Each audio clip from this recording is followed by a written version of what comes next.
મને લાગે છે કે ધારાસભ્યો જ્યારે પોતાની સત્તાનો પાવર પૂરેપૂરો કરે ત્યારે તેમને કોઈ અધિકારી અથવા અન્ય કોઈ વ્યક્તિને આજીજી કરવાની અથવા આંસુ ઝારવાની જરૂર ના પડે. પણ કમનસીબની વાત તો એ છે કે સત્તાનો ઉપયોગ કરી કડક પગલાં લેવાને બદલે ધારાસભ્ય ચોધાર આંસુએ રડવા લાગે છે. અરે સાહેબ, તમારી પાસે સત્તા છે તો તમે રડો છો શું કામ? તમે રડશો તો અસામાજિક તત્વોને ડામવાનું કામ કોણ કરશે? અને સૌથી મહત્વની વાત તો એ છે કે ગૃહમંત્રી અસામાજિક તત્વોનો ડામવા માટેનો આદેશ આપે છે, તેમ છતાં ધારાસભ્ય રડે તે કેટલું યોગ્ય લાગે? તમને થશે કે કોણ હશે આ ધારાસભ્ય, શા માટે રડતા હશે? વિગતવાર વાત કરીએ આ અહેવાલમાં. નમસ્કાર, ગુજરાત BS9 TV ન્યૂઝમાં આપની સાથે હું ભગવતી વિશાપડિયા. દેશ અને દુનિયાનું આસ્થાનું કેન્દ્ર એવો ગરવો ગિરનાર. આસ્થા અને ભક્તિ માટે તો જાણીતો છે જ. હજારો લાખો ભક્તો દેશ વિદેશમાંથી શિવરાત્રીના મેળામાં ઉમટી પણ પડે છે. ત્યારે આ વખતે એક બાદ એક એવી ઘટનાઓ બની છે જે સાધુ સંતો અને અસામાજિક તત્વો તથા જવાબદાર દરેક લોકો પર પ્રશ્નાર્થ ઉભા કરે છે. હું વાત કરી રહી છું જુનાગઢ શહેરના ધારાસભ્ય સંજય કોરાડિયાની.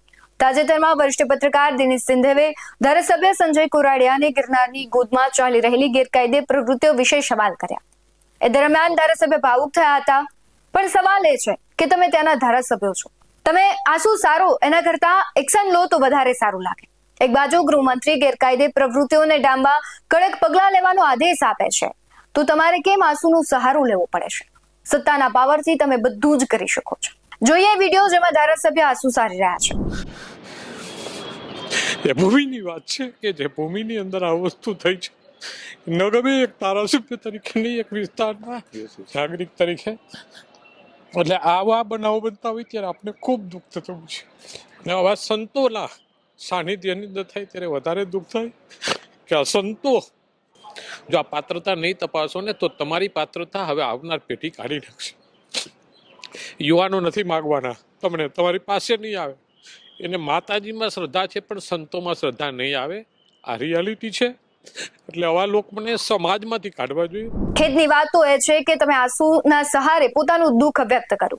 સાહેબ, તમારે આંસુના બદલે કડક અવાજ સાથે એક્શન લેવાના છે. આટલા નિર્મળ રહેવાથી અથવા ભાવુક થવાથી ક્યારેય કોઈ પ્રશ્નનો ઉકેલ અથવા સમસ્યાનું સમાધાન નહીં આવે. તમારે કડક બની કાર્યવાહી કરવાની છે.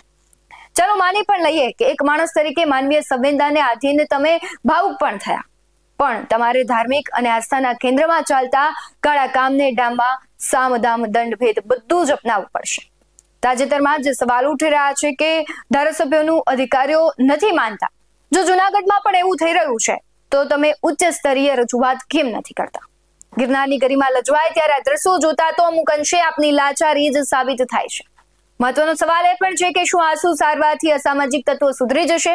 સાહેબ, તમારે રડવાનું નથી. અસામાજિક તત્વોને જેલના સળિયા પાછળ ધકેલવાનું કામ તમારે કરવાનું છે.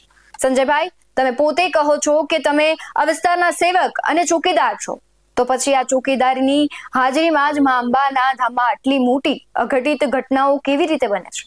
તમે ઋષિ પરંપરા અને સનાતનની વાતો કરો છો, પણ જ્યારે સનાતનની ગરિમા લજવાય ત્યારે તમારી સરકાર અને તમારું તંત્ર કેમ ઢીલું પડે છે? માત્ર 11 લોકોને સસ્પેન્ડ કરવાથી સંતોષ ન માની લેવો જોઈએ. આ લોકો સામે એવી કાયદેસરની કાર્યવાહી કરો કે બીજી વખત કોઈ ગિરનારની પવિત્રતા સામે જોવાની હિંમત ના પણ કરે. સાથે જવાબદાર દરેક વ્યક્તિને મારો સીધો સવાલ છે કે જુનાગઢના મંદિરના ભંડારામાં દારૂની પાર્ટીઓ થાય છે. ક્યાં છે તમારી કાયદો અને વ્યવસ્થા? અને તમે કહો છો કે કાયદો અને વ્યવસ્થા પર અમારી પકડ છે.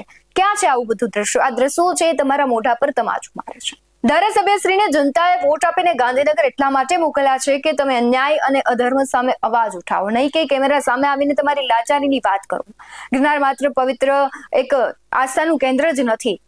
ત્યાં છે દેશ વિદેશથી અનેક લોકો આવે છે. અને જો આ કેન્દ્રમાં દારૂ અને માંસની મહેફિલો જામતી હોય તો તે તમારા શાસન પર મોટું કલંક છે. અને એક વાત એવી પણ છે કે જો ગૃહમંત્રી છે એ કડક કાર્યવાહીના આદેશ આપે છે, ઘણી વખત કાર્યવાહી પણ કરે છે, તો કેમ ધારાસભ્ય શ્રી એટલા ઢીલા પડી જાય છે? તમારી પાસે તો સત્તા છે અને જો તમે ન કરી શકતા હોય તો તમે ઉચ્ચ સ્તરીય રજૂઆત તો કરી જ શકો છો. મને લાગે છે કે ધારાસભ્ય શ્રી સત્તાનો પાવર તમે બતાવશો તો આંસુ સારવાની ક્યારેય જરૂર નહીં પડે. જનતા તમારું શું માનવું છે કમેન્ટમાં જરૂરથી જણાવજો. બાકી આવા જ વધુ અહેવાલો સાથે ફરી મળતા રહીશું.